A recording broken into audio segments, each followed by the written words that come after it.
অপু বিশ্বাসের ছেলেকে নিয়ে সবসময় বুবলি কটাক্ষ করলেও এবার ফাইনাল পরীক্ষাতে জয় যে নাম্বার পেয়েছে তা পেয়ে বুবলির মুখে জামা ঘষে দিয়েছে অপু বিশ্বাস এবং জয়।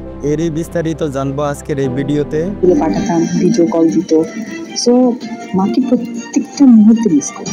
অপু বিশ্বাসের ছেলে আব্রাহাম খান জয় এবার পরীক্ষাতে সর্বোচ্চ নাম্বার পেয়ে পাশ করায় অপু বিশ্বাস এই সময়টাতে তার মাকে মিস করেছে। এক ইন্টারভিউতে অপু বিশ্বাস জানায় যে আমি আমার ছেলে জয়কে নিয়ে যতটা না ভাবি আমার মা তার চেয়ে বেশি ভাবত।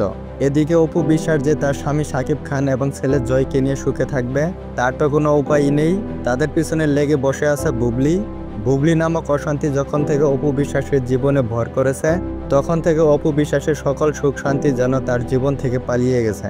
যখনই অপু বিশ্বাস তার স্বামী সন্তানকে নিয়ে একটু সুখে থাকতে চেয়েছে ঠিক তখনই কালো অন্ধকার হয়ে এগিয়ে এসেছে বুবলি।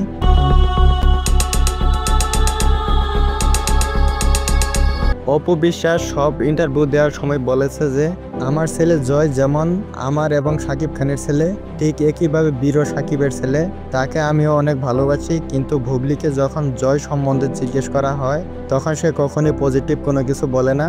এবার বুবলির কটাক্ষের জবাব দিল অপুর ছেলে জয়। পরীক্ষায় সর্বোচ্চ নাম্বার পেয়ে জয় তার মুখে জামা ঘষে দিল। বিষয়টি আপনারা কিভাবে দেখছেন অবশ্যই কমেন্টে জানিয়ে যাবেন। দেশ রিপোর্ট এস এ ব্রো।